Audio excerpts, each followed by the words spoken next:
Chapitre 2. Oméga. Il y a ceux qui vendent du rêve, et ceux qui vendent des murs pour le cacher. Léo Valfin Los Santos, 2008. Léo a 25 ans. Il n'est plus un gamin. Il est devenu un outil affûté. Il ne parle toujours pas beaucoup, mais on écoute quand il marche. C'est à cette époque qu'il entend parler d'Oméga, une agence immobilière discrète, sans pub, sans enseigne, mais qui, comme par magie, possède des terrains entiers, à Rancho, à La Mesa, à Cypress Flats. Des immeubles vides, des maisons jamais habitées, des hangars toujours en travaux. Léo entre par une connaissance, un deal minable qui tourne bien, puis un rendez-vous, puis une embauche. L'entreprise parfaite Oméga est propre en apparence. Costumes, bureaux vitrés, plaques dorées, mais ceux qui dirigent ne sourient jamais. Zach Making, le boss, la tête pensante, toujours tiré à 4 épingles, regard mort, sourire froid. Junior, bras droit, plus nerveux, plus jeune, plus impulsif.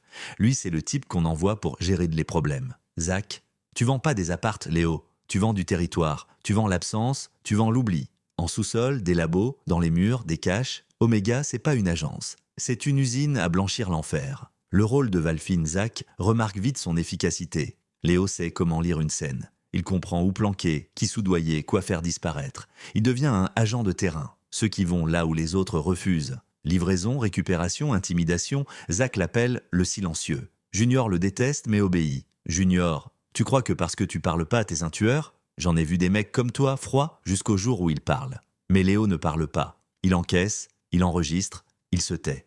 Un monde rempli de luxe et de rage, Léo découvre des villas achetées cash avec de la coke pure, des flics corrompus qui saluent Junior comme un patron, des politiques qui visitent les entrepôts comme s'ils étaient des salons de thé. Oméga est partout et personne ne sait. Mais Léo, il sait. Et dans sa tête, il ne voit pas un empire. Il voit un trône mal défendu,